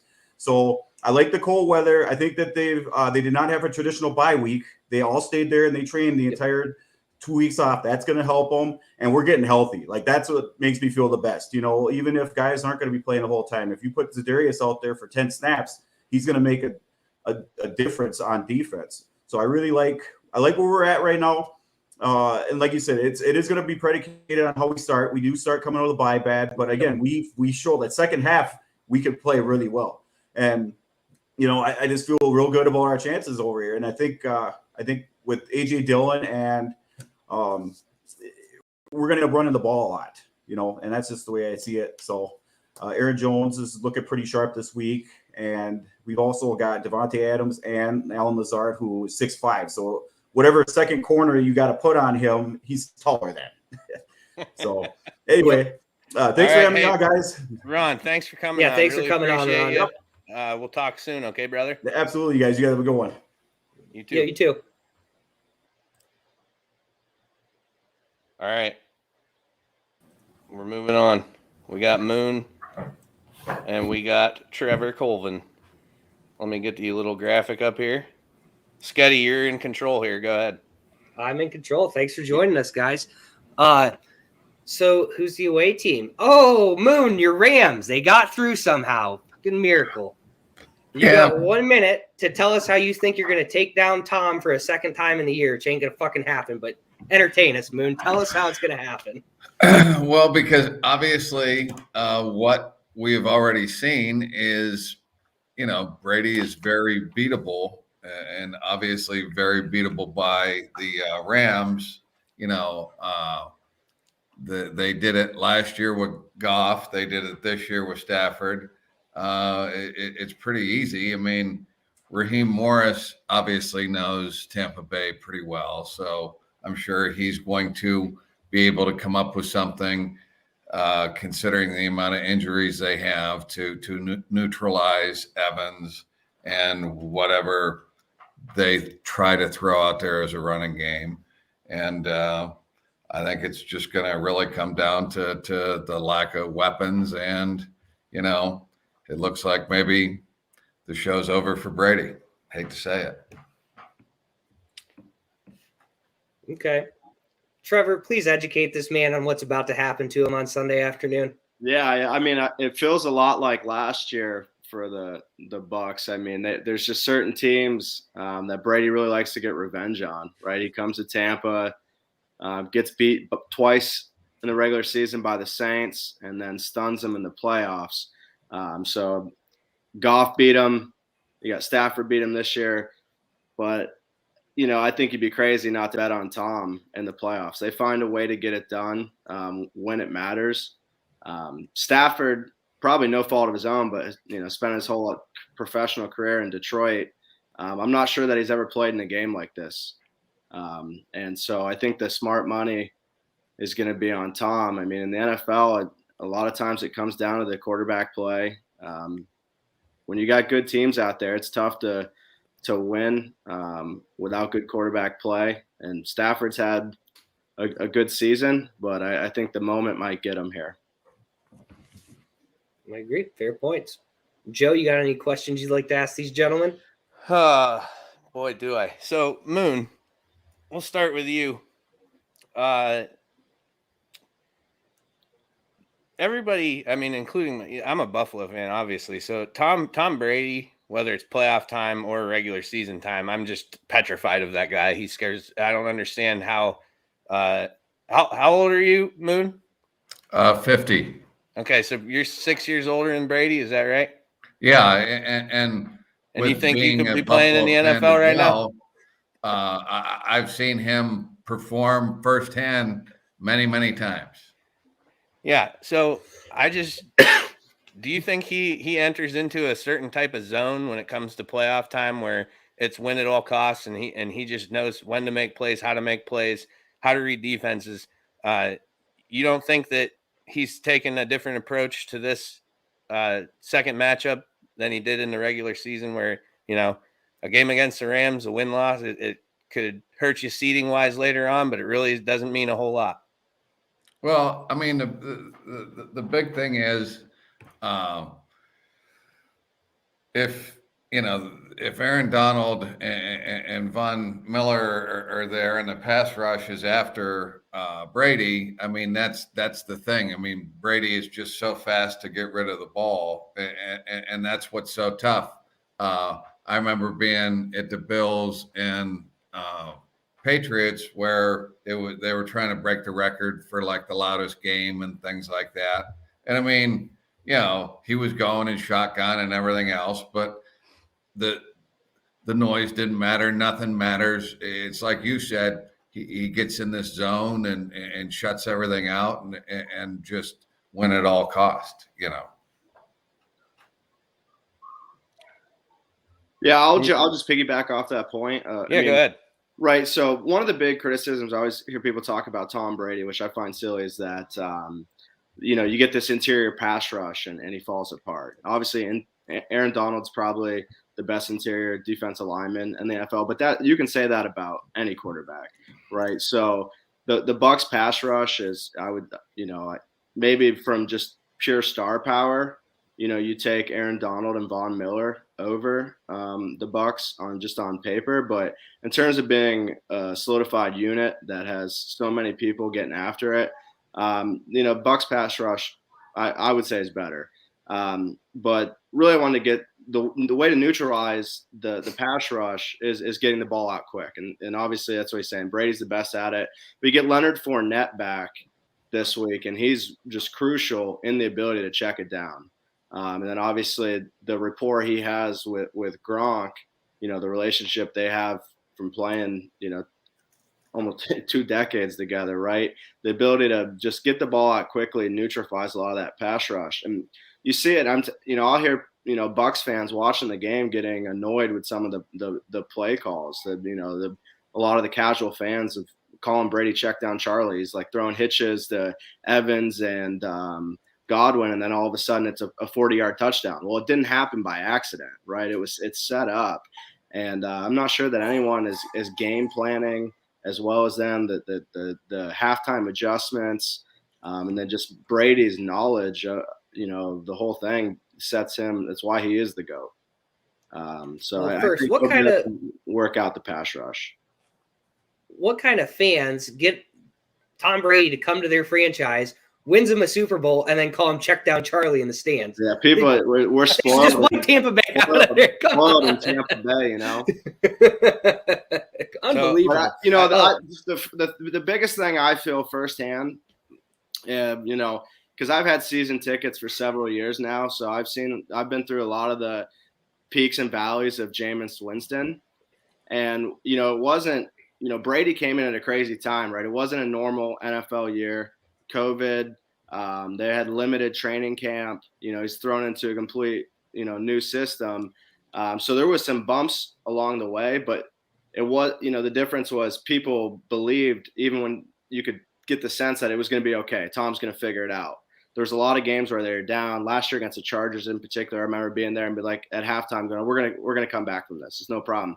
It was like when Winston would make similar mistakes, it was like, oh, here we go again.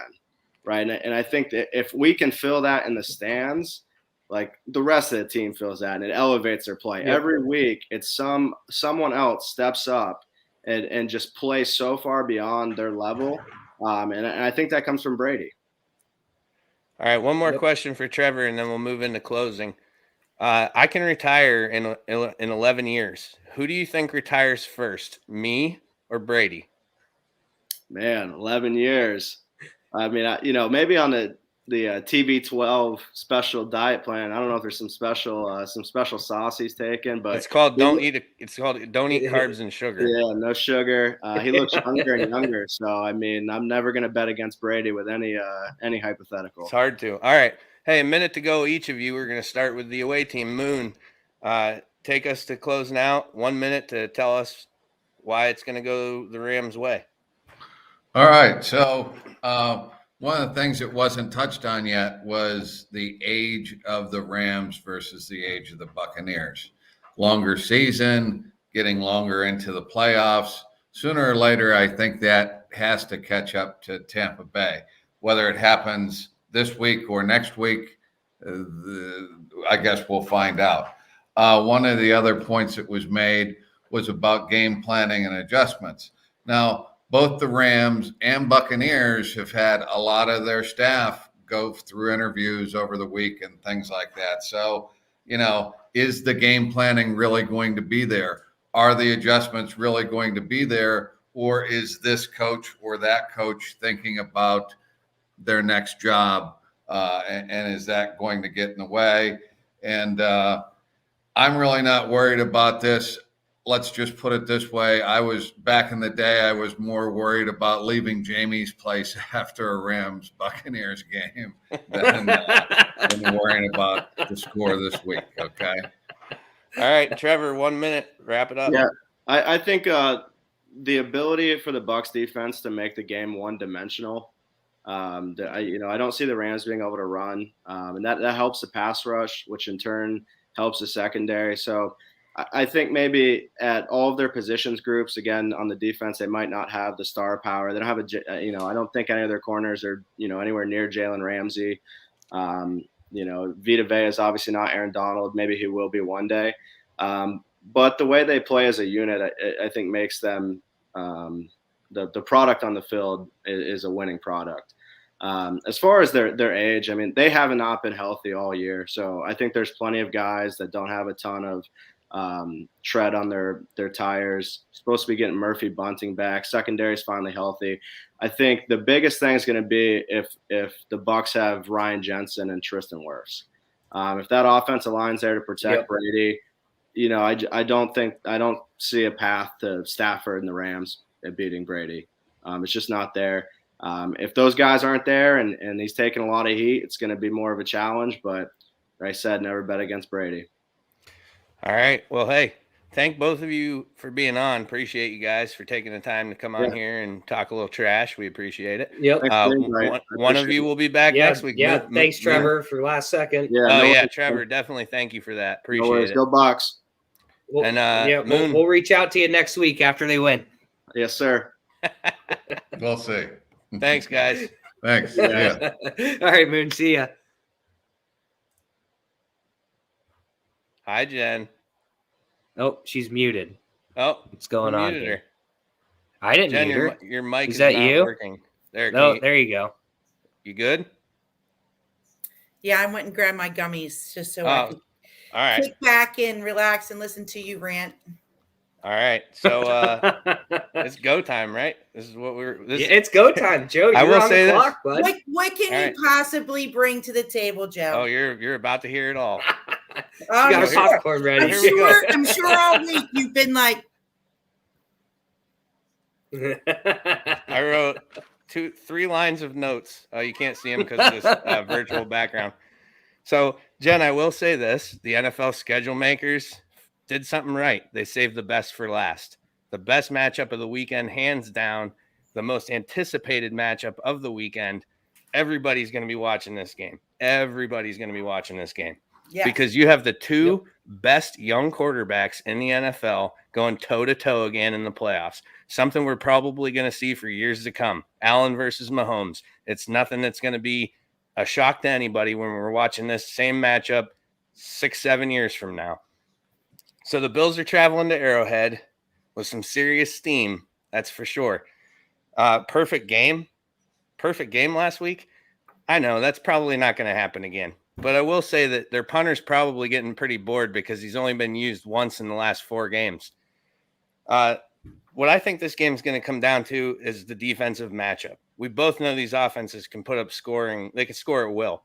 The defenses, though, is where the difference is going to be made. And the difference is made because the Bills ranked first in total yards, pass defense, and points per game versus the Chiefs defense, 27th in total yards, 27th against the pass, 21st against the run. Oh, and by the way, the Bills have a run game all of a sudden. I think the difference in this game is going to come from the defensive side of the ball, and that's where the Bills just have the major advantage over the Chiefs right now. Okay.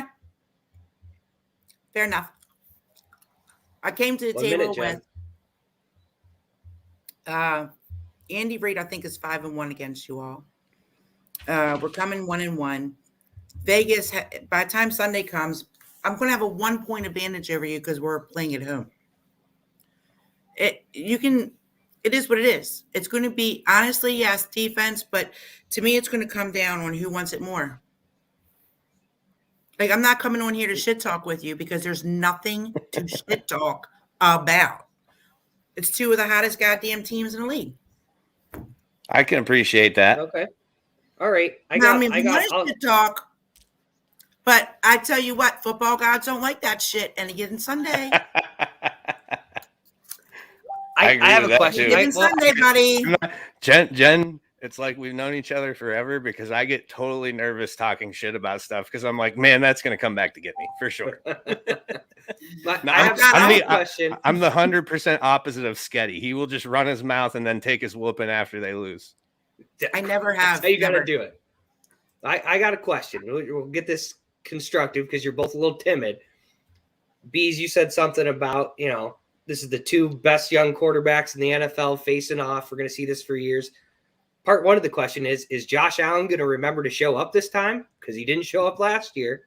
And part two, you talked a lot about your defensive statistics, which we just saw last week when the Cowboys had the number one offense in the NFL. Didn't mean diddly dick shit when it got to playoff time. So do you really think your Bills can contain what looks like a much better Chiefs offense than we saw the first half of the year? Yeah, I think, this to me is the Josh Allen revenge tour. He put New England back where they belong in the second place in the division. Now he's traveling to Arrowhead again in the playoffs where they traveled to earlier in the year and won by double digits. He looks calm. He looks cool. He looks collect. I think that we're seeing this progression of Josh Allen that just continues year after year. And I don't even think he's reached his ceiling yet. And that's the scary part about this guy. A lot. And here's where I think when Jen said motivation, who wants it more? There is a number of sports writers out there who still won't put Josh Allen in the same category as Patrick Mahomes, whether it be because of the Super Bowl or just style of play. I don't know. But you know who does know? You know who knows they're saying that? Josh Allen. And that's motivating the shit out of that kid. And he's going to prove it. Okay. Well, and now for Jen, the Chiefs did look pretty wishy-washy at the beginning of this year. They've turned it around a little bit. Kind of got exposed a little against the Bengals, a good first half, and then completely shut down in the second half. Is Kansas City going to show up for this game? Will the defense be there, and can the offense get it done against this potent Bills let's hope Kansas City shows up for this game. I mean, I don't know. I'm not sitting in the locker room. I'm not showing up on the field Sunday. I'm showing up on my freaking couch screaming out at the TV just like the rest of us idiots. So that's a hypothetical question that you need to ask inside of a locker room. Okay. I mean, realistically, they can, they can't. Who cares? I want a good game. And then I'm going to come back on next week and be like, here's some tissues. I'm going to need them. I will 100% need those if they lose. All right. 1 minute for closing. Wrap it up. Joe, you're up. All right. I'm going to say couple things. First, Jen brought up a point that the Chiefs by Sunday are probably going to be 1-point favorites over Buffalo. What that means, given the home field advantage and the general 3 that they're given just for home field, means if this game was played at a neutral site, Buffalo would be favored in this game. Secondly, this is what I'm going to end it with. A beautiful tweet that I read came out this week. Everybody was sharing it all over Facebook, courtesy of @SlugLife0607 on Twitter. Jen, your team has a TikTok star doing baby dances and begging for clicks on the sidelines. Ours has another team starting quarterback cheering with us in the stands without a shirt on in 0-degree weather. We are simply not the same. Bills by a billion. All right, Jen. Well, you're on whoever the clock. that is, 1 minute. go shit in a bucket and throw it out the window. I'll tell you that right now. That's nice, slug, whoever the hell you are. I don't think so. I have Andy Reid. Period. Good point. I don't give a shit what people say. Now, granted, I will take the licks when it comes to the clock management because he's horrible at time. Horrible at time. But he's brilliant. And you're not going to see what he's bringing to the table. It's going to be different, just like it was different this past week. I'm not worried. Nope. I just want to see a good game, but I'm not worried. Jen, I just want to say since we're done now. I really appreciate you coming on the last 2 weeks. It's been really cool having you. I loved what you did last week. I loved what you did this week. You're humble, and that'll probably pay dividends. We'll find out Sunday. That's definitely not. Hunter did not definitely get that for me. We know. We know. But the shit talk, I don't really shit talk football because I know that pisses off. But when it comes to baseball, I'll do some shit talking because I'm a diehard O's fan, so I can take whatever licks want to come at me. That's the only home team I cheer for. I'm in Maryland. All right. I only like the O's. All right. Well, Jen, thank you so much for coming on. It's been a pleasure, and we'll see if you're back next week. If you're back next week telling me that I'm an idiot and all sorts of stuff, I'll take it, and we'll go from there. Thank you very much. All right. Go Bills. Another week down, and another week we had a representative from every team. Trevor came up huge for us. So I can't believe I thought about that just like last minute. I was like, oh shit, I do know a Bucks fan. Yeah, because people who are wondering, Dylan, who represented the Bucks last week, had to record. He does his own radio show too, or podcast, or whatever it might be. But thank you, Terry. Appreciate it. He says, I'll tell you. Fair. But yeah, no, so that's great. Happy we got everybody on, and next week, what were we down to? The final four. We're 1 week closer to having a whole podcast be a fan rant. Yeah.